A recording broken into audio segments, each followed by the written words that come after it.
سلام سلام زخبركم عدماتنا مالتيو نزنا لما عنتي ادماريخم ابزي مسانا سلزلهم نحيب مجمرتا دسيلني ميتن اسران سبات اتنا لنا مالتي انكو عدا عنك امصحن كل مالتيو اوكي صبق لما انتي مسانا زمسيو ممر كفلاين كوم خا بعلت بيتو يديت كدانه مسانا امكم سيمايتي ممر كفلاي كوم خا يديت كنان مايتي نزام مصحف قال بمخاني مصحف ابركتمنا له نزاني لما انت مدب كلها انا عوتات نتون كون شر نبولسكي كدم مجمارم كل المايتي ممر كفلاي مدب نابخا كوم قول يديت مدرب نابخم مالتي يغني لنا أزينا نمسجن جريتات تجمر تخليه ثانك يو نايبا حقي مجمرتا كلهم أبزلهم أحوات أبزلهم وسلام عنان يمني لكم كاو مؤتسال دما كبر حساب أكاديمي أزي خمسكنكم فتو إذا عدن سلازي خفتكم لنا بتعمي كمسكنكم فتو نزا حساب زي مسحواتنا مسحبرة تسرنا شير كنقبرو كنزاربولو حق زارباتي ناي مجمرتا مايت اتي مصحف كنصحف زغبرنا علاماون نسو ስለዝኾነ ማለሲ ይህን ሚን ክንበሃል ምስ ሕብረተሰብና ምስ ኣሕዋትና ምክንያቱ ብሓንሳብ ስለንዓቢ ማለት እዩ ስለዚ ነዚ ዕድል ስለዝኸፈትኩምልና ናይ ብልቢ ኣዚና ነመስግን እምበኣር ስመይ ዮዲት ኪዳነ ይበሃል ኣብ ኤርትራ ተወሊደ ዓብየ ሕጂ ድማ ኣብ ሃገረ ሽወደን ከተማ ሰኩሎም እመጣ ኣለኹ ከምዚ ትሪኡና ዘለኹም ክቡር በዓል ቤተይ ከምኡ ድማ ክልተ ቆልዑት ኣለውኒ ማለት እዩ كحتر زبالة زمسل مسلني كالع حتو تلاحالي خلا يا كن ملسونا نبغاما يا ناي بحكي كم تستبعله كبر حسب أكاديمي حدا كابتي نزح حبرة سب زدليو زلو كون زقبر زلو يو والدش كمون كلهم أبلات ربي ناي كبر حسب أكاديمي كل ساب نكتاتو لينات قبروا زبر بملو أزيو بلوسيو سدراهم بمخانا دما دسولنا زعد مزي سلاز عدمكمنا دما زينا نمسجن كبرات تخطاتلتي ادمنا خبيركم أبزي سلاز ترغبكم أزينا نمسجن كفلاي بلاي بهلانغا أب شودنا اللخو أب يرتراتو لي دعبه حصر بزبالة نزي مسل ምናልባሽ ወደናውያን ስለዝኾና ብዛዕባ ካልእ ብዙሕ ንውሕ ዝበለ ብዛዕባ ናትካ ገለ ብዙሕ ኣገዳስነት የብሉን ክንሪኦ ኢና ግን ኣብ ውሽጢ ክንዘራረበሉ ስለንኽእል ሽምና ክኣክል እዩ ብንሕጂ ማለት እዩ ኦኬ ፅቡቅ ከምዚ ንሪኣ ዘለና እታ መፅሓፍ ጓል ብምዃነይ ትብል እዚ ካቨር ናይ ደገ እዩ ማለት እዩ ቀፂሉ እቲ ዕላማ ናይዛ መፅሓፍ ጓል ብምዃነይ ንምንታይ ዝዓለመ ዝብል ሓሳብ እዩ ድምፂ ፅቡቅ ስማዕ ኣሎ ምሽ ስማዕ ኣሎ ፅቡቅ ስማዕ ኣሎ ኦኬ እምበኣር ዕላማ ናይዚ መፅሓፍ ሓደ ካብቲ ባህላዊ ልምድትን ኣጠማምታን ኣብ ደቂ ኣንስትዮ ዘሎ ተፅዕኖ ኣቓልቦ ክግበረሎም ብምባል ከምኡ ድማ ማለት መንእስያትና ንናብራ ከሰንፎ ናይ ተሓሳስባ ለውጢ ክገብሩ ዝዓለመ እዩ ማለት እዩ ብሓፈሻ ድሕሪ ባይታ ናይዘን ሎሚ ድሓን ዝኾነ ማዕርነት ዘለዎን ሃገራት ምስ ሕጊ እንዳባ ክነወዳድሮ እንተደኣ ፈቲና ማለት እዩ ቀደም ኣብ ምዕራባዊ ዓለም ሰበይቲ ከም ኣቕሓያ ትቁፀር ነይራ ካብ ፍቓድ ሰብኣያን ተወፂኣ ሰብኣያን ተሃረማ ዋላ እውን ካብኡ ዝሓለፈ ነገር እንተገበራ ብዙሕ ተሓታትነት ከም ዘይነበሮ እዩ ታሪክ ዝስንድ ማለት እዩ ኣብ 18 ክፍለ ዘመን ዝነበረ ሕጊ ሓዳር ናይ ዓዲ እንግሊዝን ኣሜሪካን ማለት እዩ ምርዑት ሰበይቲ ዋኒን ናይ ሰብኣያ ከም ዝነበረት እዩ ዝዛረብ ኣብ ሓንቲ ላንሰት ዝተባሃለት መፅሔት ደቂ ኣንስትዮ ዶክተር ክኾና ፀታውን ኣእምራውን ብቕዓት የብለንን ዝብል ከም ዝነበረ ይዛረብ ማለት እዩ ጓል ዶክተር ተደኣ ኮይናሲ ነቲ ብቕዓት ናይ ወዲ ተባዕታይ ከም ምንኣስ ይቁፀር ከም ዝነበረ ሓንቲ ኤሊዛቤል ትበሃል እውን ናታ ተመክሮ ሂወት ማየት ዘሕለፈቶ ዶክተር ዝነበረት ኣብቲ ግዜ እቲ ማለት እዩ ብዙሕ ዝወርዳ ዝነበረ ፀቕጥታትን ከምዚ ምንኣሳትን ክሳብ ማለት ኣይንሕከምን ኢና ጓል ኣይትርእየና እያ ብዝባል ብዙሕ ፀቕጢ ወርዳ ከም ዝነበረ ተዛረበሉ ባዕላ ማለት እዩ እያ ያ ትኽክል ከምዚ ክግለጽ ፀንሐ እቲ ኣብ ምዕራባዊ ዓለም ዝነበረ ካብ ቀደም ኣትሒዙ ኣዝዩ ኣተሓሕዛ ናይ ደቂ ኣንስትዮ ፍልይ ዝበለ ማለት ካብ ንብረት ዘይፍለ ኣተሓሕዛ ከም ዝነበረ እዩ ዝሕብረና በንጻሩ ሕጊ እንዳባ ዝበሃል ናትና ከዓ ኣተሓሕዛ ናይ ደቂ ኣንስትዮ ካብኡ ናብኡ ደሓን ዝኾነ ከም ዝነበሮ እቲ ታሪክ ይነግረና ኣብቲ ሕጊ እንዳባ እንተንቢብናዮ እውን ማለት ንቆልዓ ንሰበይቲ ክሳብ ገረብ ንጹር ዝኾነ ሕግታት ከም ዝነበሮ ንፈልጥ እዚ ክኸውን ከሎ እቲ ሕጊ እንዳባ ክሳብ ሕጂ ክቕፅል ኣይከኣለን ካብኡ ዝሓይሽ ሕጊ እውን ኣብ ዓድና ክመፅእ ኣይከኣለን እቲ ኩነታት ናይ ደቂ ኣንስትዮ ድማ ካብተን ኣብ ምዕራብ ሃገራት ዝነበራ ኣተሓሕዛ ዝኸፍአ እንዳኾነ ከይዱ ማለት እዩ ሕጂ ኣብ ዓድና ክርአ እንከሎ ኣተሓሳስባ ኣረኣያ ናይ ብዙሓት ሰባት ልክዕ ከምቲ ቀደም ኣብ ምዕራብ ዓለም ዝነበረ ስለ ዘሎ እዚ ዝቕየረሉ መንገዲ ገለ ነገር መታን ክርአ ካብ ዝብል እቲ ዕላማ ሓቢርና ምስ ከም በዓል ክቡር ሓሳብ ኣካዳሚ ዝገብሮ ዘሎ ትምህርቲ ስልጠና ተኣሳሲሩ ዝኸይድ ቅርፂ ዝሓዘ መወከሲ ዘለዎ ዝተፈላለየ ፅሑፋት ብምውካስ እታ መፅሓፍ ንብዙሓት ክትዓት ዘምፅኡ ብዛዕባ ሓዳር ከመይ ጌርካ ብሓባር ትነብር ደቂ ኣንስትዮ ከንፀባርቅኦ ዝግብአን ጠባይ ከመይ እዩ ገለ ንዝብሉ ክትዓት ሓጋዚት ክትከውን ትኽእል መወከሲ ጌርና ዝፅሓፍናያ ፅሕፍቲ እያ ስለዚ እቲ ዕላማኣ ነዚ ታርጌት ንክትገብር እያ መንእሰያት ነብሶም ፈሊጦም ነብሶም ክኽእሉ ነብሶም ናይ ኣተሓሳስባ ለውጢ ክገብሩ ካብ ዝብል እቲ ቀዳማይ ዕላማ ማለት እዩ ድሕሪኡ ሕብረተሰብ እንታይ እዩ ዘድልዮ ኢልና ክንሓስብ ከለና ከም እምነትና ተቀዳማይ ሕብረተሰብ ዘድልዮ ልክዕ ከምዚ ክቡር ሓሳብ ኣካዳሚ ዝገብሮ ዘሎ እዩ እቲ መጀመርታ ዘድልዮ ዘሎ ናብ ዝብል ሓሳብ ኢና መፂና ካልእ ሕብረተሰብና ዘድልዮ ብዙሕ ዘርዚርካ ዘይውዳእ ክኸውን ከሎ ምስኡ ዝኸይድ ምዕርዩነት ዝፈጥር ቁርዑይ ኣተሓሳስባ ክህሊ ብጣዕሚ ባህጊ ኣለና እሱ እምነትና እሱ ክልወጥ እንተኽኢሉ ሰባት ቁርዑይ ዝኾነ ምዕርዩነት ዝፈጥር ኣተሓሳስባ ከማዕብሉ እንተኽኢሎም ክልወጡ ይኽእሉ እዮም ክዓብዩ ይኽእሉ እዮም እቲ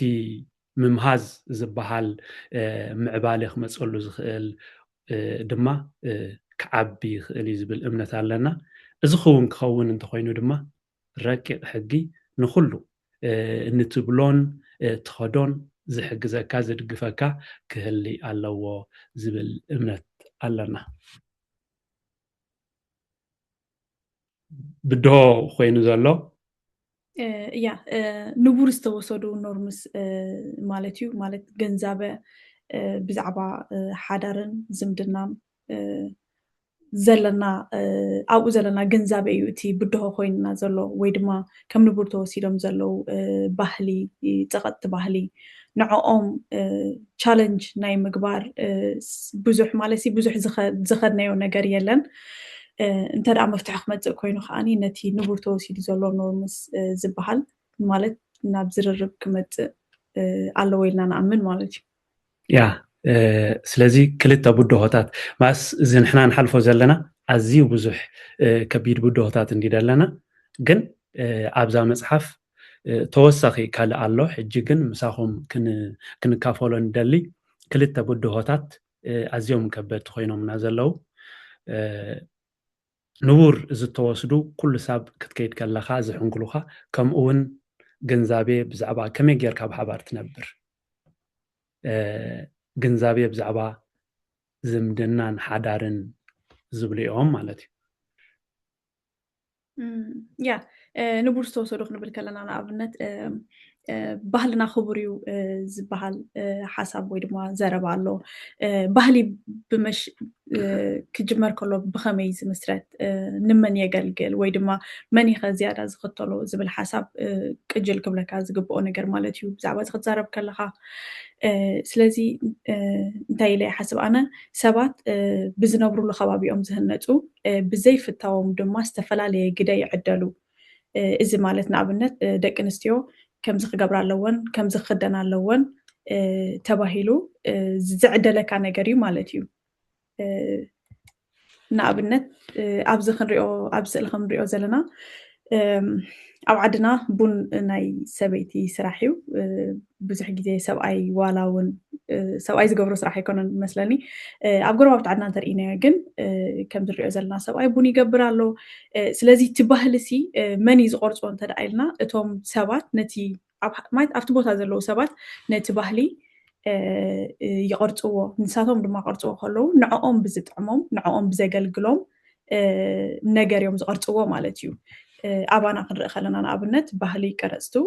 ኖርማል ደቂ ተባዕትዮ ክኾኑ ከለው ደቂ ተባዕትዮ ድማ በቲ ንዕኦም ዘገልግሎም ንዕኦም ዝምችኦም ገይሮም ቀርፅዎ ማለት እዩ ሕጂ ኣብዚ ነገር ኣልዒልና ንዛረበሉ ዘለና ብሓፈሻ ናይዚ መፅሓፍ ኢና ጉዳይ ድማኒ ደቂ ኣንስትዮ ንኣብነት ኣብዚ ባህሊ እዚ ተፀቐጥቲ ተጎዳእቲ ፓርቲ ናይዚ ባህሊ እየን ማለት እዩ እዚ ባህሊ ቅረፅ ከሎ ግድን እዩ ማለት እዩ ኢድ ስለዘይነበረን እዚ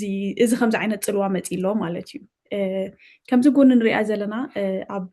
ኔፓል ዝተወሰደት ስእሊ እያ ጓል ኣንስተይቲ ትሓርስ ኣላ ብኣንፃሩ ከምዚ ዝበልናዮ ማለት እዩ እቲ ባህሊ ሲ ብዚ ከባቢ ዘሎ ኣብ ሓደ ከባቢ ዘሎ ሰብ በቲ ንዕኡ ዝምችኦ ገይሩ ስለዝሃንፆ ነቲ ባህሊ ኣብ ዓድና ብኣንፃሩ ሰበይቲ ኣይትሓርስን ክትከውን ከላ ሰብኣይ ዝገብሮ ስራሕ ክኸውን ከሎ ኣብ ካልእ ዓዲ ድማኒ ከም ኖርማል ክኸውን ይኽእል እዩ ስለዚ ከምዚ ንሪኦ ዘለና ከምዚ ዘይቅየር ነገር ወይ ድማ ከምዚ ሓቂ ስለዝኾነ እዩ ክኸውን ስለዘለዎ ስለዝኾነስ ኣይኮነን ባህሊ ከምዚ ምችኣካ ጌርካ ከገልግለካ ንዓኻ ኢኻ ትገብሮ ማለት እዩ ስለዚ ጎዳእ እንተኮይኑ ከዓ ክትቅይሮ ጥራይ ዘለካ ማለት እዩ ስለዚ ከምዚ ንሪኣ ዘለና እዛ ሰበይቲ ትሓርስ ኣላ ማለት እዩ ያ እዚኣ ልክዕ ከምዚ ጁዲ ክትገልፆ ፀንሐት ኣብ ዓድና ስታቲስቲክስ ከመይ ይመስል ተሳትፎ ደቂ ኣንስትዮ ብዙሕ ንፁር መፅናዕቲ የለን እዚ ግን ኣብ ናይ ኔፓል መፅናዕቲ ዝተገብረ ኣብ 2025 ዝወሰድናዮ እዩ ከምዚ ንሪኦ ዘለና ብጫ ዘሎ ደቂ ኣንስትዮ ዝዓየኦ እዩ እቲ ብሰማያዊ ዘሎ ሕብሪ ድማ ደቂ ተባዕትዮ ዝዓይዎ እዮም ኣብ ሕርሻ ብሓፈሻ ማለት እዩ ኣብ ምሕራስ ኣብ ፀህያይ ኣብ ናይ ጀርዲን ኣብ ምዕፃድ ወዘተ ሕጂ እቲ መፅናዕቲ ከም ዝሕብሮ ከባቢ 60 ሚእታዊት ኣብ ሰሙን ዝለዓለ ካብ ደቂ ተባዕትዮ ኣብ ናይ ሕርሻ ንጥፈት ከም ዝሳተፋተን ደቂ ኣንስትዮ እዩ ዝገልፅ ምናልባሽ ኔፓል ንዝበለት ዓዲ እያ ውሑዳት ሰባት ዘለውዋ ግን ከዓ እቲ ምክንያት ከምዚ ክመስል ዝገበሮ ዝተፈላለየ ምክንያት ክህልዎ ክእል እዩ ግን ተሳትፎ ናይ ደቂ ኣንስትዮ ኣብቲ ናይ ሕርሻ ዝበሃል እውን ዓብ ምዃኑ ዘርኢ ንምባል እዩ ከምዚ ጁዲ ክትገልፆ ፀንሐት ግን እቲ ባህሊ ብኸመይ ምስረት ዝብል ግን እቶም ዝምስርትዎ እቶም ስልጣን ዘለዎም ኮይኖም እቲ ዝዕድሉካ ደቂ ኣንስትዮ ከምዚ ክገብራ ይብለንን ደቂ ተባዕትዮ ድማ ከምዚ ክገብሩ ኣለዎም ዝበሃል ሓቂ ወይ ስነ ፍልጠታዊ ዘይኮነስ ባዕሎም እቶም ኣብ ስልጣን ዘለው ንክጥዕሞም ንዘርብሖም ዝገበርዎ እዩ ማለት እዩ እዛ ስእሊ ርኢ ምስ ኣበልኩማ ኣብ ርእስኹም እንታይ መፂኩም እስኪ ኣብ መሰጅ ክትፅሕፉ ትኽእሉ ኢኹም መጀመርታ ቅጅል ዝብለካ እዛ ስእሊ እዚኣ ምስ ረኣኻስ እንታይ መፀካ ምናልባሽ ኣማራፂ ክንበኩም ንኽእል ኢና ሓደ ስፖርታዊ ዝኾነ ፅቡቅ ስፖርት ዝሰርሕ ወዲ ሓደ ምልኩዕ ወዲ ሓደ ፅቡቅ ኣከዳድና ዘለዎ ወዲ ወይ ከዓ ሓደ ኣከዳድና ዘኽፍአ ወዲ ካብዘን ዝበልክወን ኣየነቲ ቅጅል ትብለኩም መጀመርታት መፃኩም ረቢ መሰጅ ትሪኦ ተሊኻ ምናልባሽ نقلا قدام زلو يا كتنبت لها ኣብ ኮመንቲ ኣይፅሕፍ ኣለዉ እንዲኦም ወላ እውን ጫሽ ንኽነብል ኢደዎም ንኽልዕሉ ናቶም ሓሳብ ክኸምቱ ወላ هراي كلتا سيسابن حابلنا هراي ያ ኣብዛ ስእሊ ገረብና ዘለዉ ማለት እዩ ኢዳውኩም ኣልዕልኩም ሓሳብኩም ከተቐምጡ ትኽእልኹም ኦኬ እስኪ ኢዳው ቀፅን ዓለ ይርአ የለን ኦኬ ዓንዳት ኢድካ ሓፍ ኣቢልካ ኣለኻ ካልኣይ ሰብ ከዓ ዓንዳት ናበኻ يا حج زي أنت تملكت الله خمسة زي نورك هذا دنا بحصير زي نورك هذا دنا بحف الشاطر يا الله تنا سبورت ناقلنا قديف زي نورك هذا دنا مالك ثانك يو ومن أخذت صافي أني قال دلعبني ሰላማዊት ናበኺ ድሕሪ ራሄል ክንዓፂና ማለት እዩ ሰላማዊት ናበኺ ኦኬ ወይ ከዓ ራሄል ኦኬ መፅኻ እስኪ ሰላማዊት መፅያትና ኣላ ናበኺ ሰላማዊት اوكي انا موديلستي بولكوني ربزا زراخوا ثانك يو اسك سالساي سب وي كندي حسيب كذا الهروبي ኦኬ ራሄል ንግስቲ መፅና ኣለዋ ራሄል ናበኺ ثانك يو روبيل حوي أنون مسلمايت متساوى معكم موديلين ودم بالكم موديل سرح ودم بالكم ኦኬ ንግስቲ هراي أني اللي رب هوي أنا هابغلت عيني متأمتكوا حج من حبرة سبنا كمزي ما أكررنا أكتب لها بتنا هنا بحلي لازم نايز حج زلقن أزخن رأيها لنا موديلين يبهال مالتي thank you ኦኬ ሳምሱም ኢልክ ዘለኸ ወይ ከዓ ኢልካ ዘለኻ ሓደ ወዲ ግን ደልየ ነረ ሓደ ወዲ ሳምሱም ኢልክ ዘለኸ ወይ ኢልካ ዘለኻ ኦኬ ወፂሎ መስለኒ ወይን ናበኺ ካልአይት ስእሊ ብኸለና ጌርና ኣለና ኦኬ ኣብዛ ካልአይት ስእሊት ያ ንውሕ ዝበለት ጓል ብየማን ዘላ ክንርኢ ከለና ኸ እንታይ መፃና ኦኬ ክልተ ስእሊ ቅሚጥኩምና ኣለኹም እያ ኦኬ ወይኒ ናበኺ ወይኒ ክትዛረብ ትኽእል ኢኺ ወይኒ ወይ ከዓ ንኣሚን ኦኬ ወጊሑ ናበኻ ብል ወጊሑ سلام روبا حوي سلام ديهم كم اللهم በጣም هون بلوت مثني حجو احنا بزنتا اينا اخن ملكسي لانك كأملها خطابانا في حجو زي احنا قل حجينا تبحنا نحن وكلنا زي ناكداد نحن منه بزي معرار علم تينا خام موديل سود مالك ويتروا علمكم حجي احنا لما لا خطانا زملكتين بنا رأينا زملكتين بنا حجينا ودسا باكرارنا خقول شخئلي جنا بيجت وانا نقر اجهنا قدم عالم سلازلنا قل حجي مش موديلنا خلنا نصوت وزي نقر زي أبحالنا قل زي حجي سيافي مالك ثانك يو زي أخوي دلي زهنا قلنا يا مرا خافتان مقلات في نقر مثل نقر كما يتري أيوت وانا نقره ኦኬ ዛና ይደቅ ንስኺ كم زد بلاك حجزي وأزون كم زي حجزي أن حجي خان حدا قبجا زلوا على كنسين حجزياتن أو حدا مزنا قاعد خدعين زياتن كأنها تبغى تعد مسلين تخلينا نزلوا حجنا إحنا قن سب معكني وشتني زبهال ولا دقون معكني بزغنا زون قرب بتبهلنا نحرك بهايمانة تاريخية يوم يجي كابتي زي نبول زي معوريا كردنا بهالدي ثانك يو أنا لك بعد ذاك ربع حول اوكي انا نوقع وين نابغي حوي روبيل أنا كده اوكي እሺ ናበኺ በሊ ሳምሰም ኢልክ ዘለኺ يا روبيل أنا نتينا بهن زي وتبعتي تخدين وردر لوكدان أنا انتي بلو كان زي نكرأ دقابرة إمبار نكرأ دقابرة يدبل أنا أفلو بيو خفيت دلو كومي لي قلتو كان دكان استيوها زبن دمتو أفلو بنت خفيت الله ازخا دين برا كدادنا ايو إننا نبلا on respect easy كمي زي respect دي بلو كدادنا easy أفل بقى كفيتك أبزخون بتصفت كتيرات نها أبزخون meeting كتيرات نها أفل بقى كفيتك أب حدا مزانا قعبوتاجن من البعض أبز كقدايا كلا مالتي كم ممكن كم يلك كم يلك كل شيء مالتي يعني اوكي غنرنا لتينا وين نخنا حاسو خمي يا كلي شي هاري وين موعدلنا با وين انا باخي يلا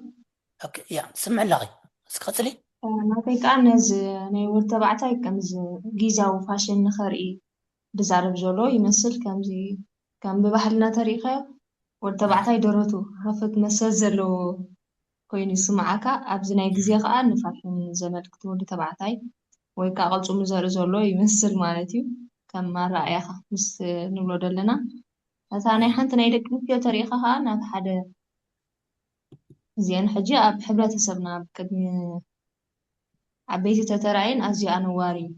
ملك عيريكا أبز حجي زلنا يجزي خان دك نسيوسي ملء مسرنا يدليتن مخدعنا عينت زلون مرداتا أستزلو أوبتاس هوا هنا تنزلت مغرا زلوا دك نسيو يريكا مالتي Thank you. بلب نمسكن سلتي تساتفوهم أزيو دسبل تي يبكمو زلهم حساب قبولي برئيتها خمتي زتسمعك رئيتو خنبالو أزيو أقداسي تصبقو نقريوها مالتي جيتي نحنا نزيان نسئل زيان كنمس أن كلنا نتي زلو الرأياتات زي مقريدو خانه الرأياتات فلاي وين حفتي أبز مودة تحتولد سنحت زقلتسيو مالتي دك آنسيو كرأن كلا اتن مسأن كنزاورن ندالي دك آنسيو كخدانو أو النداليو نقرن اتا نابنت نحدار نمرعا خد كوننا النداليا سبن ببينو مخانئيو ابتي تمكرو نهيوتنا خنحلف كلنا زقات منا هذي نزورات ديو نستفر علي نقر كتكيد كلها تيا مساحة زورت داليا ناي تحساسبا نصانت زلوا خطوت مساحة خطوت تخيل كترداكا تخيل اكدادنا ادما بقى كتتعصصف تخيل صبو اكدادنا زلوا مسا ناي موصا دليت على حجي تندك انستيو استفلال عينت كدان كغبرا خلوا نتي اكبابيين زمسل ويدما ابتا اكبابيين دلو انتاي دس زبلو انتاي باهي بلو مات انا بخمي بلص تخوني خيل ابز كبابي يلانين زملسو تقلالا ندحدا تخباب ديف كدلن تخوينو قال خدنا ايكلانين مالتي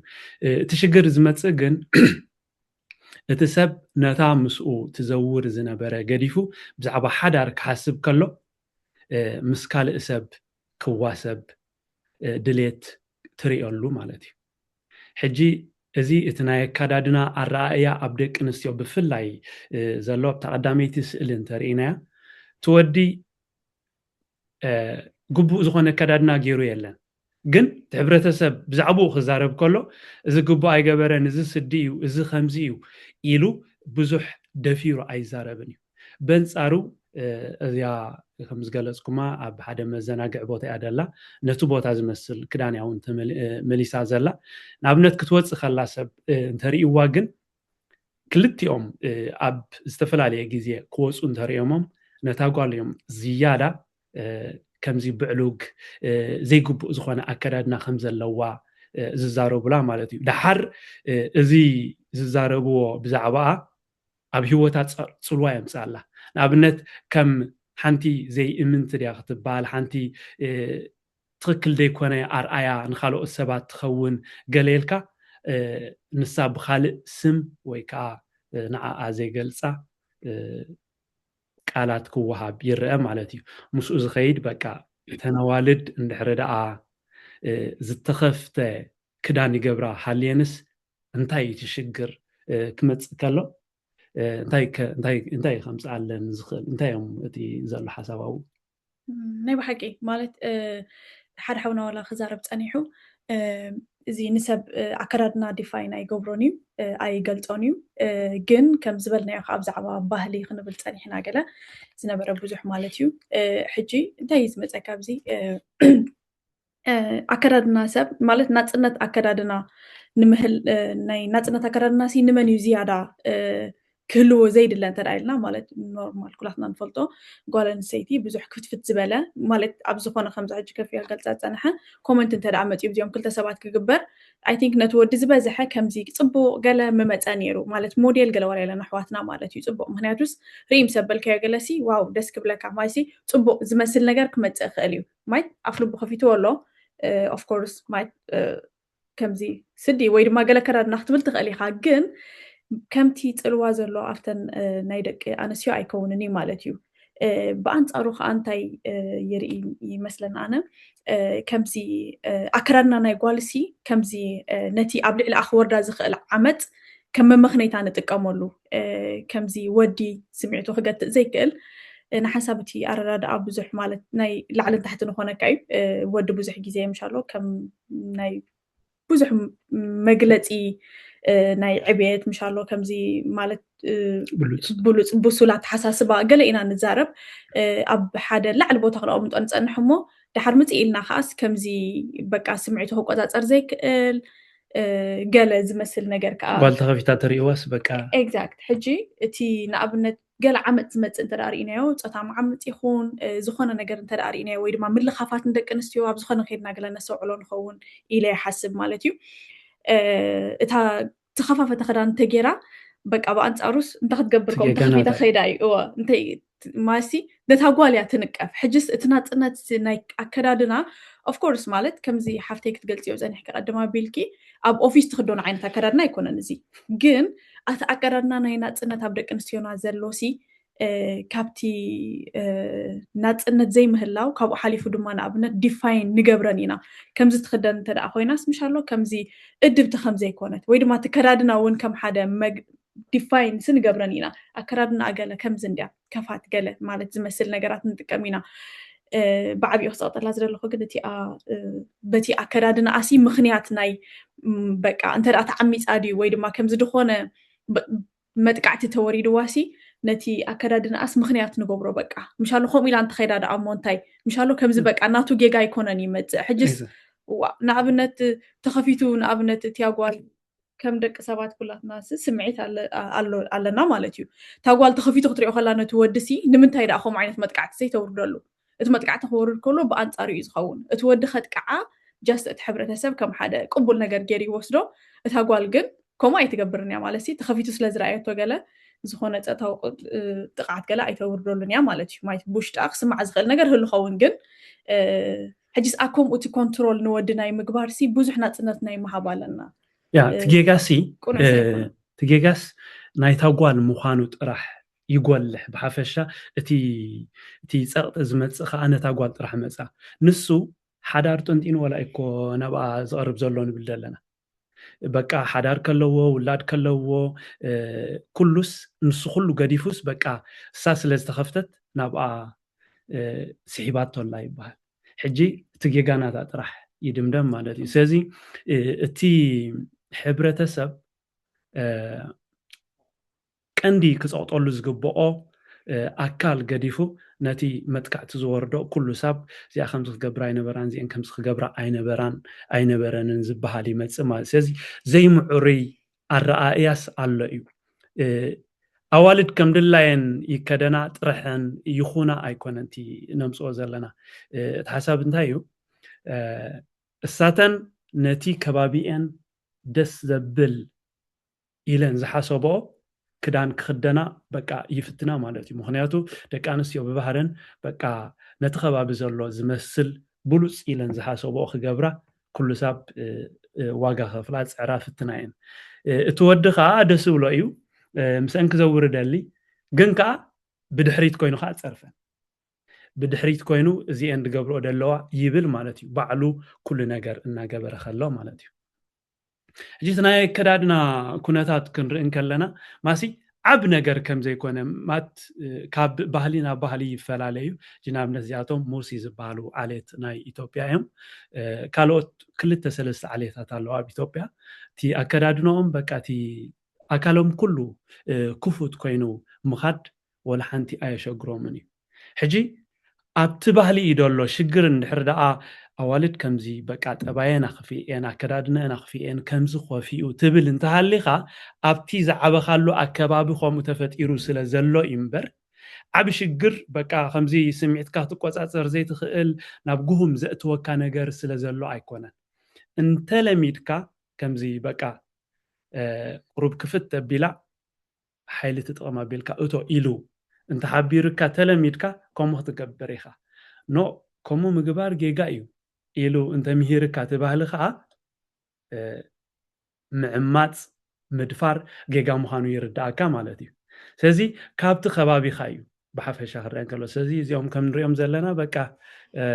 كم زناتنا بسمعيت ندر إلو كم دلا يتقبر نقرات يبولو من أكالوم جن بحفشة كم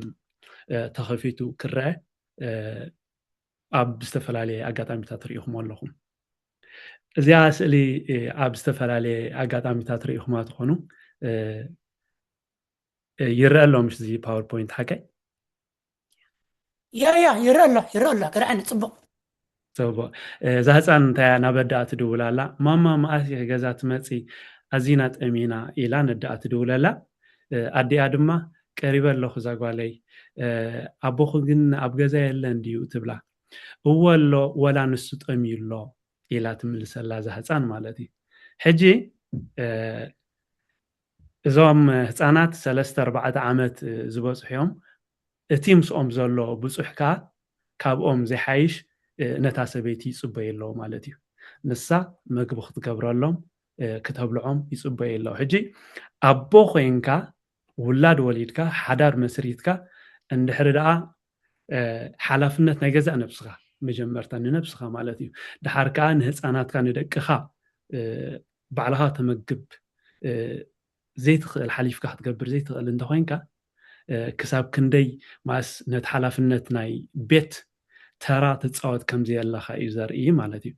سازي اب حدار زلنا الرأيا ابلع لدك انسيون دك تبعتيون حدا خمزي كونه يرئينا مالتي نعمنت مستخن وسد نخلينا غالن ستيتي انت ستي ازخونه مستن ود تبعتاي انت ستيون تا غالن ستيتي ناب غلط غير غير يزوسد مالتي بزي بقى نوري نور زي كونه تبايلي وسد تسبعي مستايقن بقى ولا هنصقم زباله سبعي عندي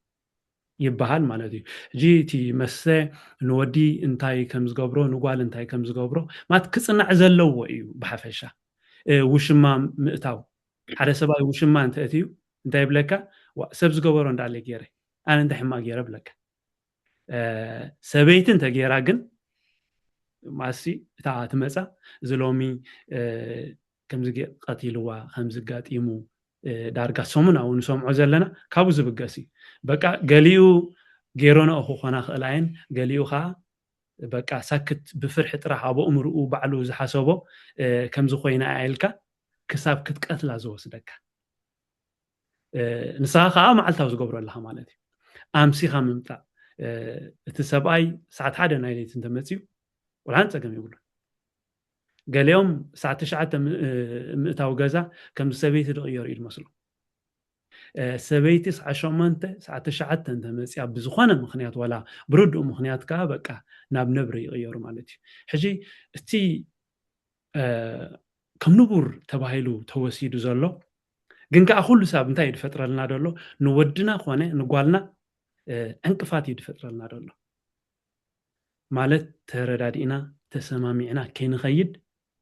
كل ساب شجر يفطرلنا له سيزي معريد خونه معرنت ديكونا دبندلنا حجي معريد خونه اتحساسبا خهلسي يغبوي ودخ ستي انت خيلو قال انت ستت شجر دلو يكون حجون قال تستي كون دبلله انت دا زلنا برسنا اتحساسبا حند قال كست تاريخها يسمعها كان سبعه خست تاريخها يسمعها كان سي حدا يكون تايت شجر ኢልናስ ክንሓትት ይግባአና ሰብኣይ ውሽማ ገብር ወላ ሓንቲ ነገር ኣይኮነን ሰበይትን ተጌራ ግን በቃ ሕጂ ዳዩ ዝረባ ኣብዚ ሕጂ ሰበይትን ኖን ውሽማ ክትገብር ንኣብነት ንሰብኣያ ገለ ኢላ እንተመሊሳትሉ በቃ ቀቲላቱ ማለት ይኮብላ ብዝለን ቀነሲ ድሕሪ ኢልና ክንዛረበሉ ንኽእል ንኸውን እምበር በቃ ከምዚ ኢላ እንተመሊሳትሉ በቃ ቀቲላቱሎ ማለት ይብልሃ ንሱ ንሓንቲ ሰበይቱ ገለ ነገር ጌራ እንተቀቲልዋ ከዓ ገለ ጌራ ትኸውን ይበሃል ንምቕታልሲ በቲ ገለ ዝገበረቶ ተባሂሉስ ይምኽነ ማለት እዩ ሕጂ እዞም ዓንቀፍቲ ንብሎም ከም ንቡር ተወሲዶም ዘለው ክሳብ ክንደይ ሽግር ፈጢሮምልና ከም ዘለው ኣብቲ ሕብረተሰብ ቁሩብ ክነነፅሮ ስለ ዝደለና ኢና ስራሕ ናይ ክሽነ ደገፍ ካብ ሰብኣይ ማለት ንደቅኻ ምግቢ ምግባር ክኸውን ይኽእል እዩ ንደቅኻ ክዳን ምክዳን ክኸውን ይኽእል እዩ ክዳን ደቅኻ ምሕፃብ ክኸውን ይኽእል እዩ ከምኡ ዝተፈላለየ ነገር ዘይምዑሪ ስለምንታይ ዘይምዑሪ ኮይኑ ኢልና ክንሓትት ነፍሲ ወከፍ ሰብ ክሓትት ስለምንታይ ኢሉ ክሓትት ድሕሪኡ ናብ መልሲ ባዕሉ ተዘራሪቡ ክመፅእ እዩቲ ባህታናትና ካብኡ ድብገስ ብሓፈሻ ነቲ መፅሓፍ ገለ ትሕዝቶ ናይቲ መፅሓፍ ኩሉ ክንዛረበሉ ኣይንኽእልና ማለት እዩ ካልእ ንትንእዶ ሰብ ሰብኣይ ትብሎ በቃ ወላ ጓል ዝኾነ ነገር ተጌራ ሰብኣይ ተባዕታይ እንድያ እዚኣዳ ገለ በሃል ሕጂ ንሓደ ዝኾነ ነገር ገይሩ ኢልካ ንዝሓሰብካዮ ከዓ በንፃሩ ሰበይታይ ሰነፍ ኢልካ በቃ ብጓል ትፅውዖ ዝያዳ ከምዚኣ ኮ ንወድሲ ዝያዳ ከምዚኣ ኮ ጌራትኒ ኢልካ ጓል ትገብሮ ስለምንታይ እዩ ጓል ስኒ ከም ናይ ኣብነት ናይ ሰነፍ ነገር ክኸውን ተደልዩ ዋይ ስለምንታይ ማለት ሓንቲ ሰብ ሕማቅ ዝገበረት እንተልያ ንዓኣ ክትዛረበላ ትኽእል ኢኻ ግንሲ ሰበይቲ ምዃንሲ ስለምንታይ እዩ ናይ ስንፍና ምልክት ክኸውን ተገይሩ ብሓፈሻ ወላ ዋልድን ዝዛረባ ንኣብነት ነዘን ንበይነን ኮይነን ደቀን ዘዕብያ ሲንግል ማም ደባሃላ ብዙሕ ኣስማት ይድወሃበን ንደቀን ደቂ ቆናኒት ወዲ ጾማቒት ገለገለ እንዳበልካ ሓያም መበለት እንዳበልካ ዝግበር ፀርፊ ከምኡ ወላ ሓደ ፀርፊ ንወዲ ዝወሃብ የለን ሰበይቱ ዝመተቶ ወዲ ወላ ሓንቲ ይፅረፍ ወላ ዝኾነ ነገር ዝገበረ ወላ ሓንቲ ይፅረፍ ፀርፊ ከምኡስ የለን ሰብኣይ በቃ ኩሉ ሰብ ምልክት ናይ ፅቡቕ ነገር እዩ ብሓፈሻ ክረአ እንከሎ ማለት እዩ ስለዚ እዘን ንበይነን ውላደን ዘዕብያ ክነኣዳ ዝግበአን ኩሉ ግዜ ቅስመን ክስበር ዝወሃቡ ቃላት ክትሰምዕ ከለኻ ንሓንሰብ ብጣዕሚ እዩ ዘሕዝነካ ናይ ባሓቂ ያ ማለት ሓሊፍከ ኢኻ ኩሉ ገለ ግን ናይ ባሓቂ ማለት ኣብዚ ሕጂ ግዜ ከም ሕብረተሰብ ዋላ ኣዝዩ ማለሲ ኣብ እንታይ ሓደጋ ኢና ዘለና ናይ ባሓቂ ማለት እዩ ማለት ነዚ ከዓ ካብ ሕጂ ክንሰርሓሉ ወይ ድማ ክንሪኦ ማለት እቲ ሽግርስ እንታይ እዩ ስለምንታይ ኢና ከምዚ ንኾን ዘለና ኢልና እንተ ደኣ ዘይኬድናዮ እዚ ከይዲ እዚ ኣዝዩ እንዳገደደ ክኸይድ ይኽእል እዩ ኣቐድማ ኣቢልካ ብዛዕባ ማለት ከምዚ ምክንያቱ ተፀኒዑ ገለ ዝተፈለጠ ነገር ኣይኮነን ኦፍኮርስ ግን ኣብ ሕጂ ኣብዚ ኤሮጳ ዘሎ ንኣብነት ኣብ ንሓድሕድካ ማለት እቲ ምቅትታል ዝበዝሕ ዘሎ ምቅትታል ክብል ከለኹ እቲ ወዲ ተባዕታይ ዝቐትል ዘሎ ነዘን ደቂ ኣንስትዮ እዚ ሓደ ካብቲ ኣዝዩ ማለት ቁፅሪ ሰብ ብጣዕሚ እንዳበዝሐ መፅእ ኣሎ ኣዝዩ ማለት እዚ ሕብረተሰብ ናትናሲ ከም ማሕበረሰብስ ንጠፍእ ኢና ዘለና ናብ ማለት ሰብ ኣብዚ መፂኻ ብብዙሕ ነገር እንዳዓበኻ ብብዙሕ ነገር ለውጢ እንዳገበርካ እንዳተምሃርካ ደየብካ እንዳኸድካ ከለኻ ግን ብገለ ነገርካ ከዓኒ ሓደሽ ዝበለ በቃ ኣዝዩ ዝፀደፈ ነገር ክትርኢ ከለኻ ናይ ባሓቂ ኩላትና ፋሚሊ እያ ትጠፍእ ዘላ ቆልዑት እዮም ዝጠፍኡ ዘለው ማለት እዩ እዞም ቆልዑት እዚኦም ብከምዚ ኣተዓባብያ ዝዓበዩ ቆልዑት ፅባሕ ንጎ ከዓ እንታይ ዓይነት ትራማ እንታይ ዓይነት ሽግርን ኣብ እምሮኦም ሒዞም ይዓብልዩ ዋላ ክርዳእናሲ ኣዝዩ ኣገዳሲ እዩ ስለዚ ኣዝዩ ክስራሓሉ ዝግብኦ እዩ እዚ ከዓ ሓደ ካብዚ እዚ ጠንቂ ሜይን ፖይንት ንብሎ ዘለና እዚ ባህሊ ዘምፅኦ ኣብ ደቂ ኣንስትዮ ዘለና ትሑት ኣረዳድኣ ዘምፅኦ ሳዕቤን እዩ ናብ ዝመፅእ ዘሎ ስለምንታይ ኢና ንሕና ሲ ንሕና ቆልዑት ኣለውና ክልተ ቆልዑት ስለምንታይ ሓደ ንስኻ ወድና ጓልናን ኣለውና እሞኒ ስለምንታይ ኢና ንሕና ሲ ሓደ ውሕስነት ክህልዎም ዘይንደልስ እንታይ እዩ ትፀገም ኣነ ወድን ጓልና ኣለውኒ ክልቲኦም ሓደ ዓይነት ትምህርቲ ሓደ ዓይነት ውሕስነት ክህልዎም ዘይደሊ ዘለኹስ እንታይ እዩ ትሽግር ንምንታይ እታ ጓለይ እቲ ወደይ ካብቲ ጓለይ ንላዕሊ ውሕስነት ክህልዎ ዝገብር ዘለኹ እዚ እንተዘይግበር ነይሩ እዚ ሕጂ ዘለናዮ ሽግርን ኣረኣያን ወይ ድማ ኣቲናዮ ዘለና ዓዘቕታ ይማተና ነርና ስለዚስ ነታ ጓል ቃልዕ ንምግባር ነቲ ወዲ ስቲል ኣብ ኣማክቲ ከም ዘለዎ ጌርካ ዝርአ ዝሕለፍ ነገራት ስጋብ ሕጂ ዝኽየድ ዘሎ ነገር ኣዝዩ በቃ ኣነዋሪ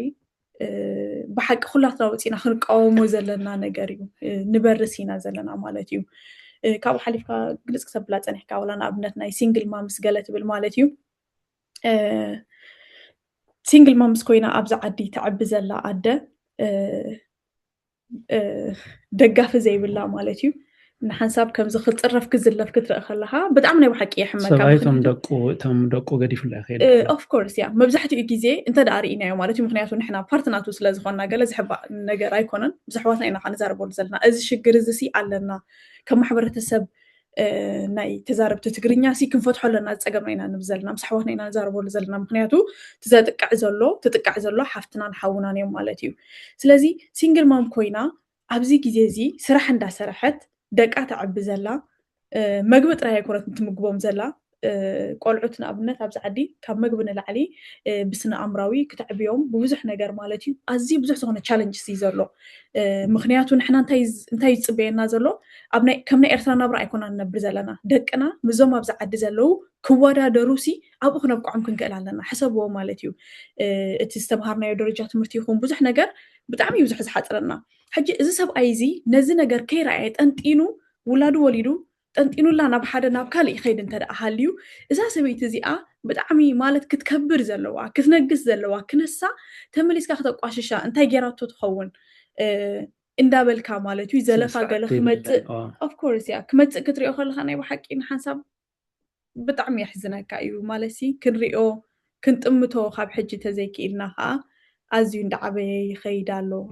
ኣብ ኣዝና ሕማቅ ኩነታት ንርከብ ኣለና ክብል ደሊ ማለት እዩ ያ ናይ ብሓቂ እቲ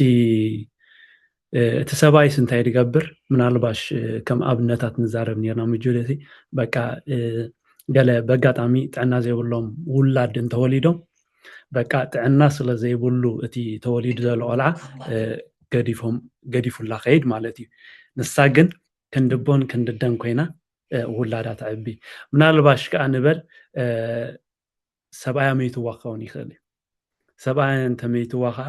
ደቀይ ከይዝኽትሙ ክልተ ገፅ ከይርእዩ ካልእ ሰብኣይ ፀቕጢ ከይገብረሎም ብምባል ደቀን ዘዕብያ እዚኣተን ክብሪ ምስጋና ጥራሕ እዩ ዝግብአን ነዚአን ክፀርፈን ከምዚአን ድገብራ ትሓቢአን እንታይ ገብራ ዶ ገለ እንዳበልካ ንዕአን ማለት ምስአን ዝኸይድ ኣይኮነን ምክንያቱ ወዲ ይገብሮን ይኹም ወዲ ሰበይቱ እንድሕር ደኣ ሜታቶ በቃ ዳርጋ ሓዘን ከይተወድእ ከለ እዩ መን ከእቲ ኢሉ ዝሓስብ ሕጂ እቲ ወዲ ዘይገብሮ ነገር ሰበይቲ ትገብሮ ዘላ ወይ ከዓ እዚኣ ሲንግል ማም ንብላ ዘለና ትገብሮ ደላ ነገር እንድሕር ደኣ ኮይኑ ክትናእ ጥራሕ ይድግባእ ግደ ሓቂ ማለት እዩ ስለዚ ዘይምዕሩይ ከም ንቡር ድተወስዱ በቃ ወላ ሓንቲ ክትዛረብ ከለካ ዋላ ደይተሓፍረሎም በቃ ደፊሮም ዝዛረቡ ገለ ሰባት ክትሰምዕ ከለካ ስለምንታይ እዮም ዝዛረቡ ዘለው ንዝብል ንቡር ስለ ዝተወስደ ጥራሕ እዩ ከምኡ ኢሎም ምንታይ ትዛረባ ኣለካ ዝብሎም የለን ማለት ብዙሓት ደቂ ተባዕትዮ ዝዛረቡ ኣለው ግን ብዛሕትአን እቲ ሽግር ዋላ ኣብተን ደቂ ኣንስትዮ ኢኻ ትረኽቦ ንመሰለን ደው ኣይብላን እየን ብዙሕ ንኻልኦት ኣብ ምፅራፍ ገለ ብዙሕ ተራ ዝፃወታ ንባዕለን እተን ደቂ ኣንስትዮ ኮይነን እውን ትረኽበን ኢኻ ማለት እዩ ሓዳር ተፃዊርካ እዩ ይበሃል ጂ ከምቲ ኣብ መእተዊ ጁዲ ትብሎ ዝነበረት ሰባት ብዝነብሩሉ ከባቢኦም ዝህነፁ ብዘይፍታዎም ከዓ ዝተፈላለዩ ተራ ይዕደሉ ንስኻ ፀዋር ትኸውን ንስኻ ለዋህ ትኸውን ንስኻ ከምዚ ትገብር ንስኻ ከምዚ ትገብር እንዳበሉ እቶም ኣብ ስልጣን ደለው ነቲ ተራ ይዕድልዎ ማለት እዩ ሕጂ ንደቂ ኣንስትዮ ዝተዓደለን ነገር እንተሃልዩ እንታይ እዩ በቃ ዝወረደ ይውረድኪ ክትፃወር ይወለኪ እዚ ዓባይኻ ሓዳር ተፃዊርካ እዩ ክትብል እንከላ ኣማራፂ ዝበሃል የብላን ሓንቲ በቃ ክትፃወር ጥራሕ ይደለዋ ሰበይቲ እንታይ እያ ትፃወር ክንብል ንኽእል ኢና ሰብኣይ ድላዩ ከናእሳ ድላዩ ክፀርፋ ትፃወር ሰብኣይ ክሃርማ ትፃወር ማለት እዩ እዚ ኣብ ባህልና ዝረአ ከም ንቡር ተወሲዱ ዘሎ ከምቲ ኣቐድማ ቢለ ዝዛረቦ ዝነበርኩ ኣብ ኢትዮጵያ ዘለው ስነ ጥበባውያን እዮም ማስ መዓልታዊ ነቲ ሕብረተሰብ ስቂሉ ዝትንክፍ ሓሳባት ብዙሕ ግዜ ይዛረቡ እዚ ምህራም ሕጂ በቃ ዘበይትስ ጠፍ ክተብር ኣለካ ማለት እንታይ ተረኺባ ህፃን እንዳ ተረኺባ ወላ ማስ ህፃን ምህራም እውን ስኒ ትክክል ኣይኮነን ማለት እዩ ሙሉእ ሓሳብ ማለት ይበቃዓኒ እዩ ኢልካ ሰብ ኣተሓሳስባ ብቕዓት ኣለዎ ኢልካ በቃ ድንን ኢልካ ሪንግ ኣብ ኢዱ ዘእተኻሉ ሰብ ድሕሪኡ ገለ ነገር ገይሩ ኢልካ ክትሃርሞ እሞ ነቲ ምህራም ከዓ በቃ ሰርቲፋይ ክትገብሮ ከም ቁኑዕ ጌርካ ክትወስዶ ኣዝዩ ዘሕዝን እዩ እዚ ሰበይቲ እታ ክትፃወር ዘለዋ ሰበይቲ እያ ሰብኣይ ዝፃወሮ ነገር የለን ሰብኣይ ወላ ሓንቲ ይፃወርኒ ምክንያቱ እቲ ባህሊ ነዞም ኖርምስ ንብሎም ዘለና ከም ንቡር ዝተወስዱ ክስራሕ ከሎ ንዕኡ ብዘረብሕ መንገዲ እዮም ተሰሪሖም ሰብኣይ ዝፃወራ ነገር የላ ንኣብነት ገለ ኢላ እንተመሊሳትሉ ንዓይ ከምዚ ኢልካ ትምልስለይ ክፃወራ ኣይክእልን ካልእ ሰበይቲ ለዋያ ይበሃል ልውሃት ባህሪ እዩ ምፅዋር ባህሪ እዩ ትላመዶ ማቹር እንዳኾንካ ከምዚ ኣዳልት እንዳኾንካ ትከይድ ከለኻ ተዕብዮ ነገር እዩ ክልቴኻ ድማ ፀወታ በዘይ ኣፈላላይ ፀዋር ክትከውን ይግባእካ እዩ ክልቴኻ ለዋህ ክትከውን ይግባእካ እዩ ሰበይቲ ለዋያ ንብል እንተሃሊና ሰብኣይ ከዓ ጨካን እዩ ንብል ኣለና ማለት እዩ ወይ ከዓ ተራ የብሉ ንብል ኣለና ማለት እዩ ስለዚ ኣብ ሓዳር ናይ ክልቲኦም ተራ ክህሊ ይግባእ እዩ ጨካን ሰብ ጨካን ጓል ክትህሊ ትኽእል እያ ጨካን ወዲ ክህሊ ትኽእል እዩ ለዋህ ጓል ክትህሊ ትኽእል እያ ለዋህ ወዲ ከዓ ክህሊ ይኽእል እዩ ንበይኑ ነዋልድ ኣዋልድ ኣዴ ለዋህያ ሰበይቲ ለዋህያ ትብል እንተለኻ ግን በቃ እዚያ ብልጫ ሂብካ ዝበልክዎ ዘበለ ተቐበልኒ ስምዕኒ ትብላ ከም ዘለካ እዩ ማለት እዩ ኮሊፈካ እምበር ኣብዛ ዝበልከያ ኣንቲ በምፂኻ ይፀናሕካ ኣብ ንኣብነት እዚኦም ስነ ጥበባውያን ገለ ኩላትኩም ከም ዝረኣኹሞ ወይ ድማ ሪኢኹሞ ትኾኑ ኢለ ሓስብ ገለ ብዙሕ ሰብ ዋላ ብጣዕሚ ምሻሎ ብዙሓት ንኡሻት ደቂ ኣንስትዮ ገለምታት ወፅአን በቃ ዓገብ ገለታት ብዙሕ ሰብ ኢልዎ ነቲ ዘረባ ገለ ኦፍኮርስ ዓገብ ክበሃሎ ዘለዎ ነገር እዩ ኣብኣ ዝተዛረባ ነገር ኔራሲ ከምዚ ዋላ ብገለ ደቂ ኣንስትዮ ገለ ንሰምዓ ኢና ከምዚ ምህራምሲ ዘፍቅረካ እዩ ዝሃርመካ ትብል ሓንቲ ዘረባ ኣላ ብጣዕሚ እያ ማለት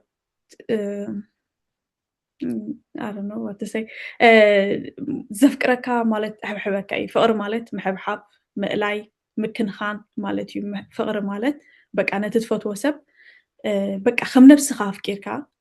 ትገብረሉ ነገር ትህቦ ህያብ እዩ እምበር ተሃርሞ ገለ መለታት ክኸውን ኣይክእልን እዩ ብሓፈሻት ምህራም ዝበሃል ማለት ከም ሕብረተሰብ ካብ ምሻሎ ምቕፃዕ ካብ ገለ ስለዝመፀና ገለ ዝርዳእካ ነገር እዩ ግን ኣትሊስት ማለት ኣብዚ ግዜ እዚ ኮይንካ ብፍላይ ከዓ ሓቂ ዘረባ ካብ ኣብ ስነ ጥበብ ዘለው ሰባት ገለ ከምኡ ዓይነት ኮመንት ገለ ክትርኢ እንታይ ይብል ነይሩ ኣብ ሓንቲ እቲ መብዛሕትኡ ደቂ ኣንስትዮ ንኣብነት ከምዚ ኣቦይ ሃሪሙኒ ይፈልጥን እዩ ንምንታይ ስኻ ትሃርመኒ ገለገለ ብላ እየን ግን ኣብ ምሻሎ ከምዚ ህርም ተቢልዎንስ ከምዚ ዝቐትለን ገለ ኮይኑ ይስምዐን እዩ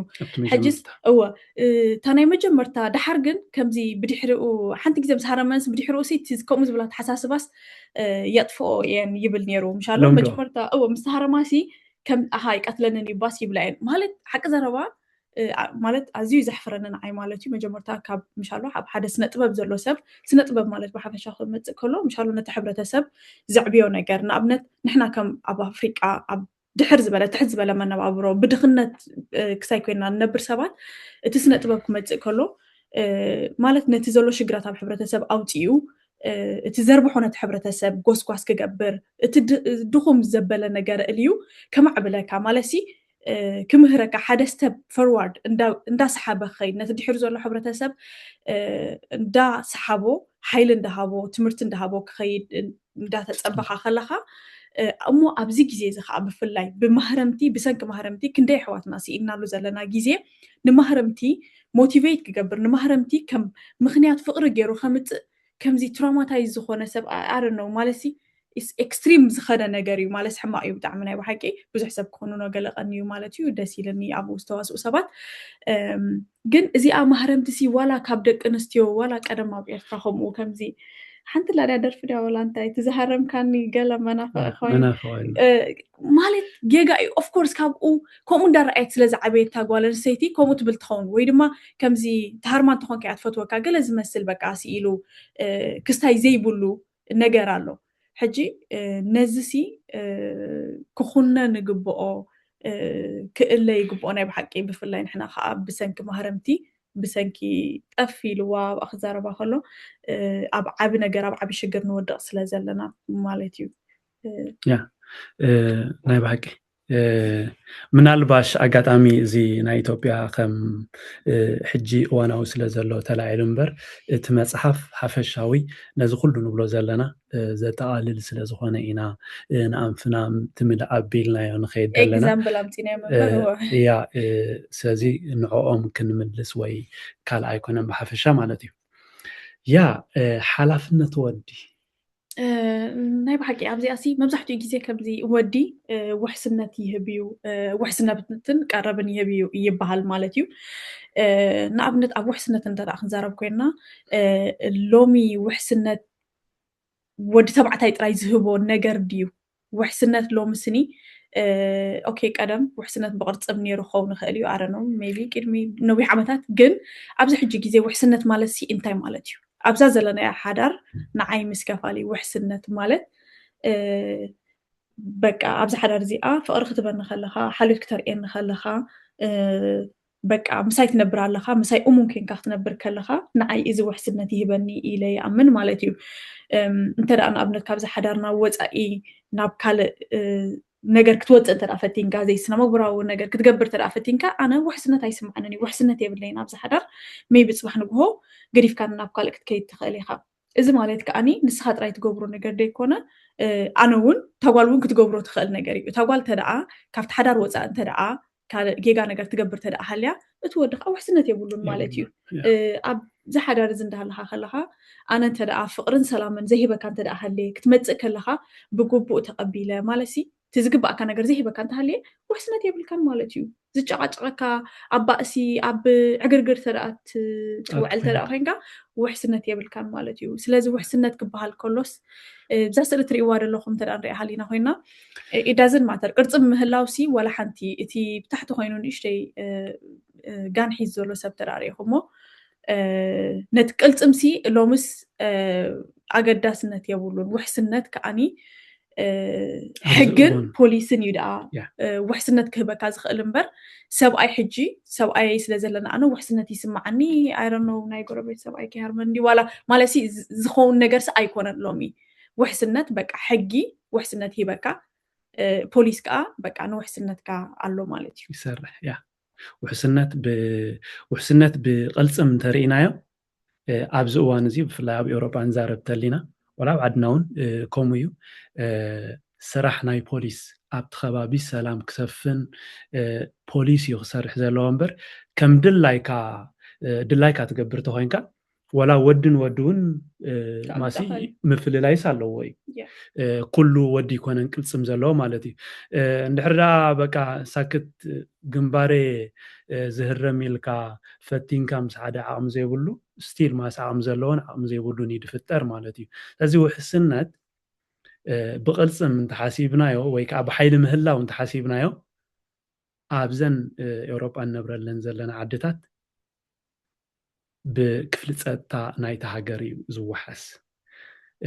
ከምቲ ጁዲስ ገለጸቶ ውሕስነት ግን ክልቲኦም ወድን ጓልን ክህብዎ ዝኽእሉ ነገር እዩ ስለዚ እቲ ፕሮቫይድ ኤንድ ፕሮቴክት ዝበሃል እቲ ፕሮቴክት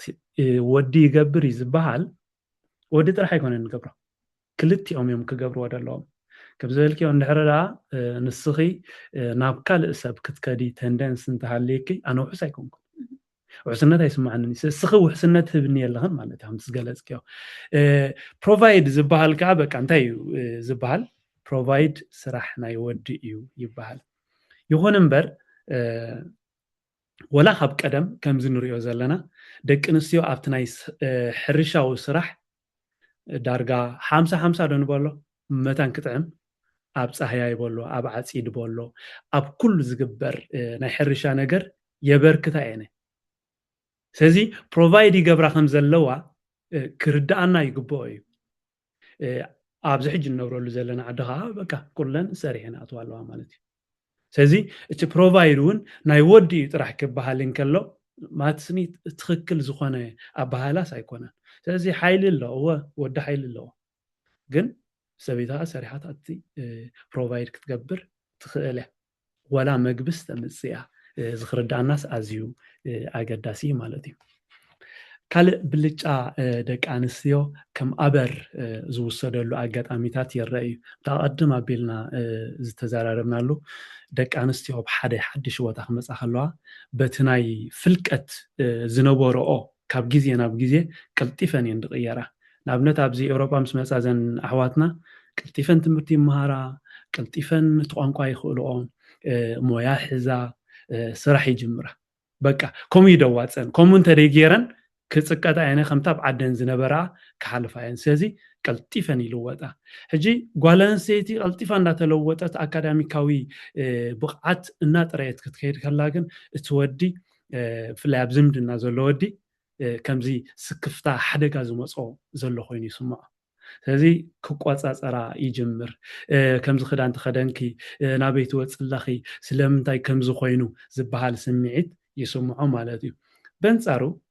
ብኣካዳሚ እንድሕር ደኣ እታ ብፀይትኻ ዓብያ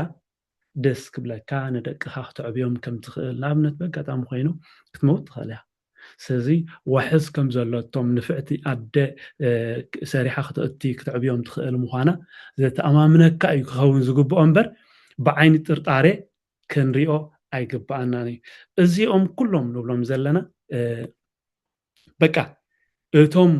ኖርምስ ድበሃሉ ከም ንቡር ዝተወስዱ ኣብ ርእሰና ከምዚኣ እንተኮይና በቃ እንተተማሂራ ኣፍ ኣፈይ ክትምልሰላ እያ እንተተማሂራ ኣይክትእዘዘንን እያ ዝበሃል ፍርሒ ስለ ዝመፅእ ናብ ምቁፅፃር ይኸይድ ማለት እዩ እዚ ከዓ ፅቡቕስ ኣይኮነን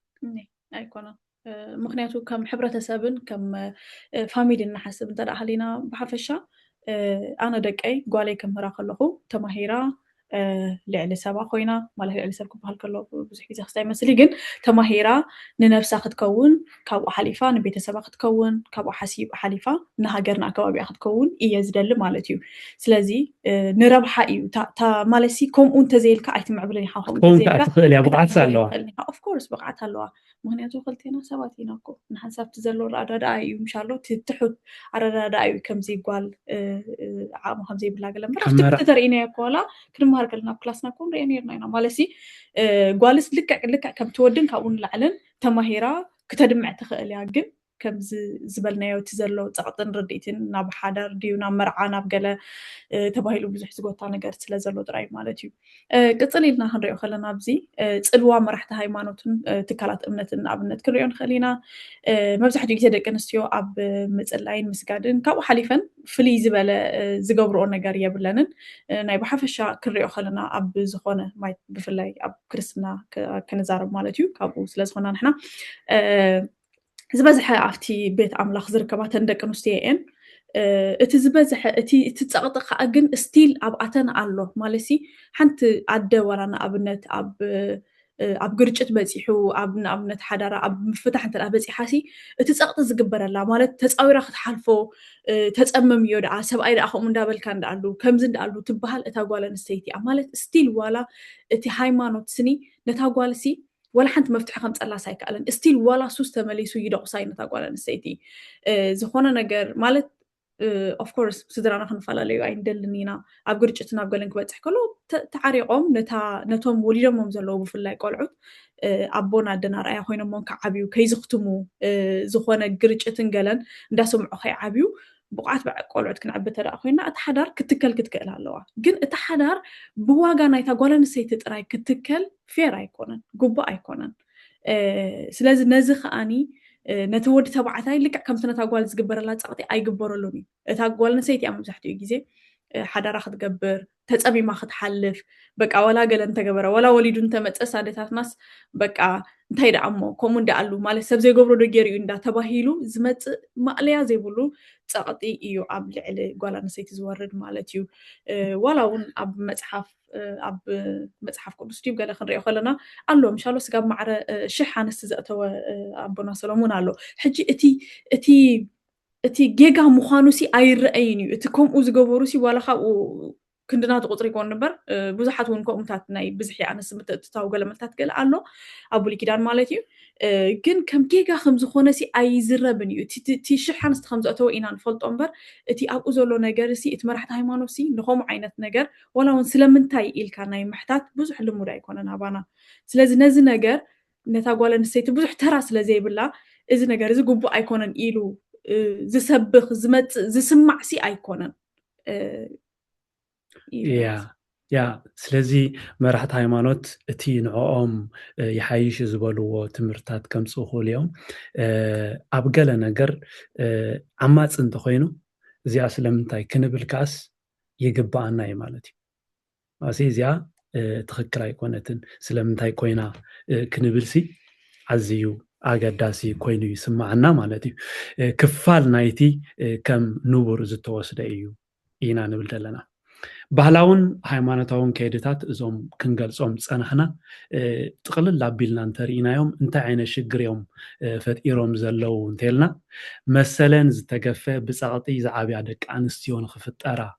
እዩ ጓል ካብ መርዓ ሓሊፉ ዋላ ሓንቲ ዋጋ ዘይብላ ጌርካ ንክሕሰብ እዮም ዝገብሩ ካልእ ብፀታዊ ጋህሚ ዝዓወሩ ደቂ ተባዕትዮ በቃ ሰብኣይ ከም ሓደ ተሰባሪ ኣቕሓ ከምዚ ኢልካ ከይትምልስሉ ሰብኣይ ክቡር እዩ ከምዚ ግበሪ ከም ህፃን ይሕሰብ እሞ ንእሽተይ ንዓኣ ዘይትኸውን ነገር ማለት ንኣብነት ሓንቲ መልሲ እንተመሊሳቶ በቃ ናብ ካልእ ዝቕየር እጂ ኖርማል ክቕበሮ ዝግብኦ እዩ እኮ በቃ ስብር ይብል ማለት ከምዚ ከም ህፃን ንነብሱ እቲ ኢሞሽናል ኢንቴሊጀንስ ናቱስ ከም ዘየማዕበሎ ሕጂ ከይምዕብል ዝገበሮ ነገር ከዓ እንታይ እዩ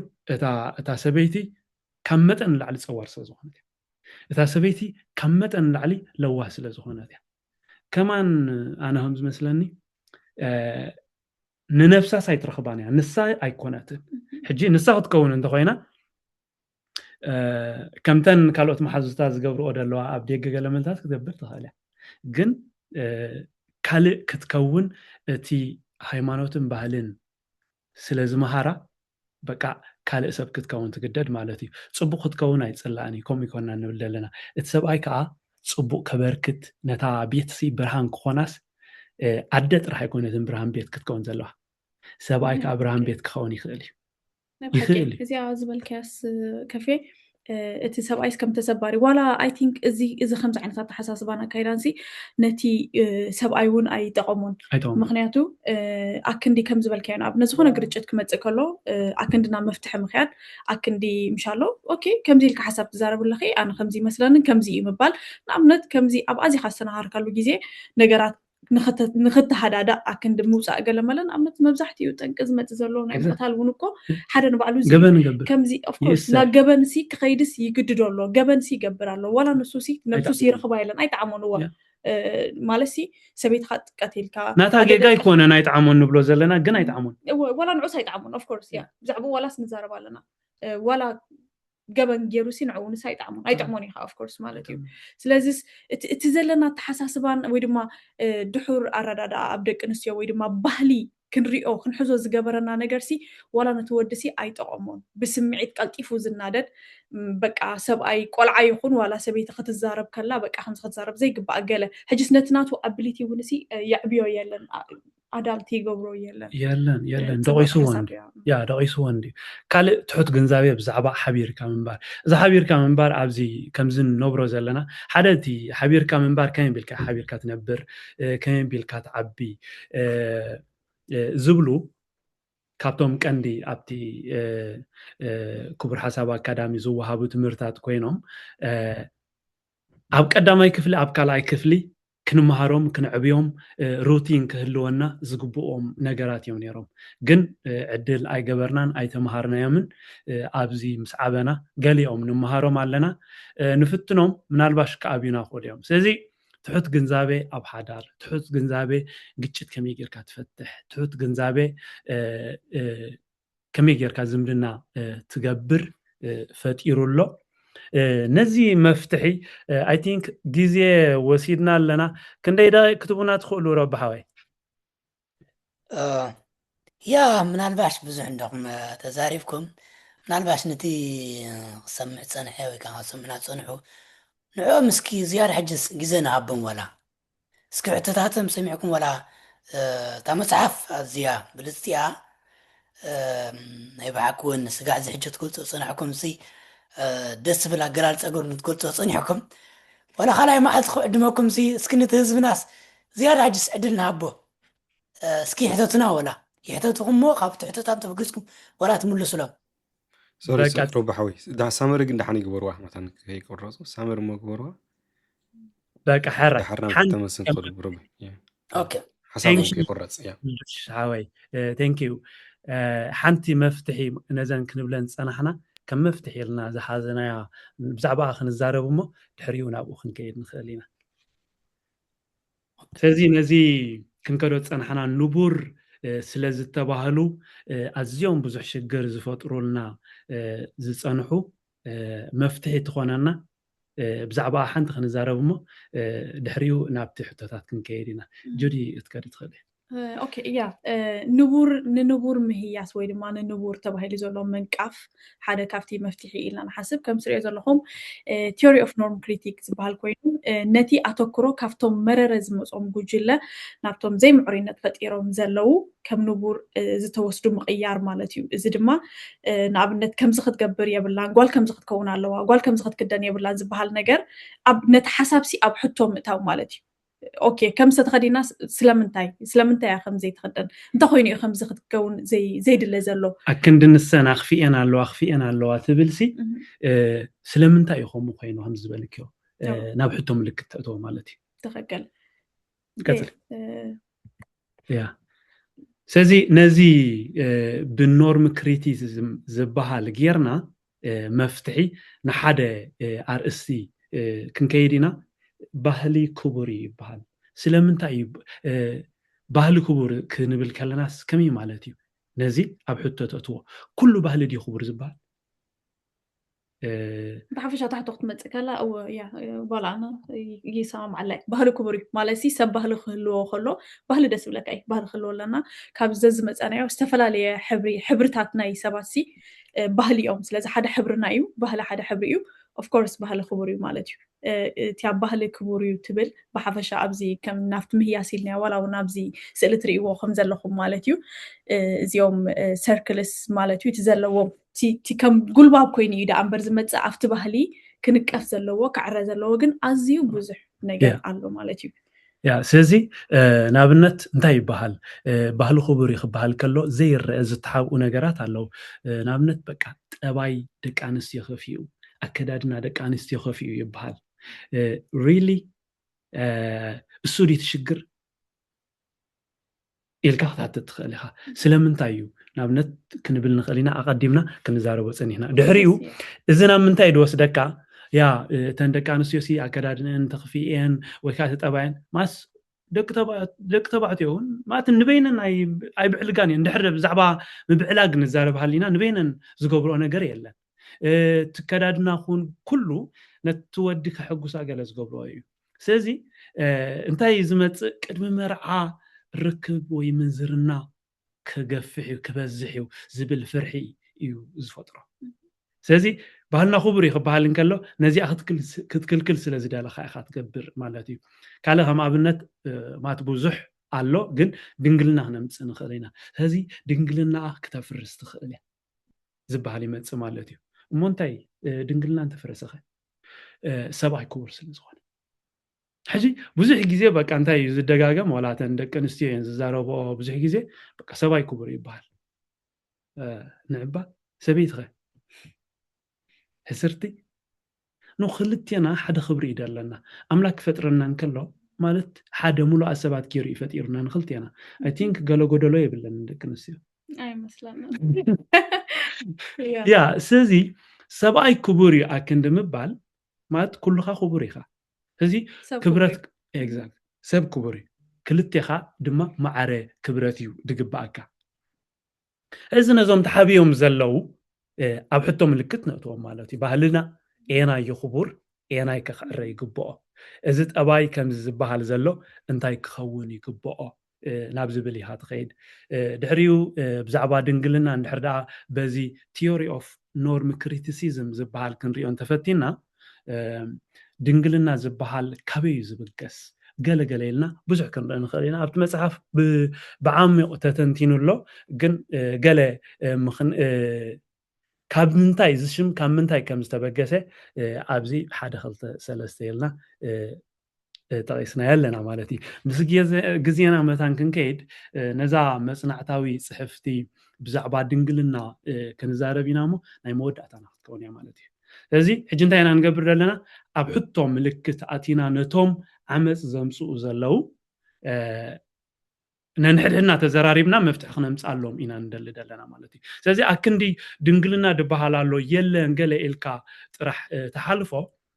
ከመይ ኢኻ ዝመስል ካብ ምንታይ ድብገስ እንታይ ኮይኑ ኣሎ ብሓቂ ኣሎ ድዩ ድንግልና ድበሃል ኢልካ ክትሓተት ይከኣል እዩ እዚ ሞኒካ ክሪስቶሶንን መሳርሕታ ካሮላን ዝበሃላ ናይ መወለዳን ሞያ ዘለወን ኣብ ኢምዮ ዝበሃል ዩኒቨርሲቲ ኣብ ፍሉጥ ዩኒቨርሲቲ ኣብ ሽወደን ዝሰርሓየን ክፍሊ ምርምር እዩ ትስርሐን ን14 ዓመት ኣብ ሓደ እንጉዶም ስሞታግኒንግ ዝበሃል ናይ ሽወደን ንመንእሰያት ኣገልግሎት መሃብ ማለት እዩ ንኣሽቱ ካብ 13 14 ክሳብ 18 ዘለዎ ዕድሜኦም መንእሰያት ኣገልግሎት ዝህባ ተመራመርቲ እየን ንሳተን እንታይ እንብላ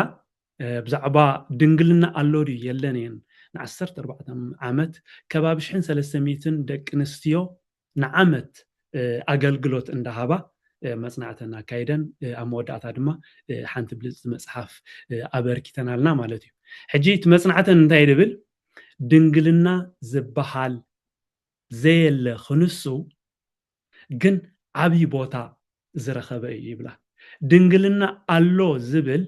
ፅውፅዋ እዩ በቃ ሰባት ከም ዘሎ ፈሊጦም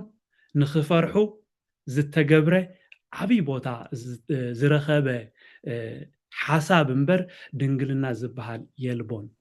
እየን ዝብላ እዘን ክልተ ተመራመርቲ ማለት እዩ ባይዘወይ ንሰን ጥራሕ ኣይኮናን ኣብቲ መፅሓፍ ብዙሕ ተገሊፁ ኣሎ ብዙሕ መፅናዕታዊ ፅሑፋት ቀሪቡሎ ብመሰረት ናይዘን ክልተ ተመራመርቲ ኣብ መጀመርታ ፀውታዊ ርክብ ክግበር እንከሎ ደም ዝፈሰን ደቂ ኣንስትዮ ኣዝየን ውሑዳት እየን እቲ ደም ዝፈሰን ምክንያት ድማ በቲ ባህሊ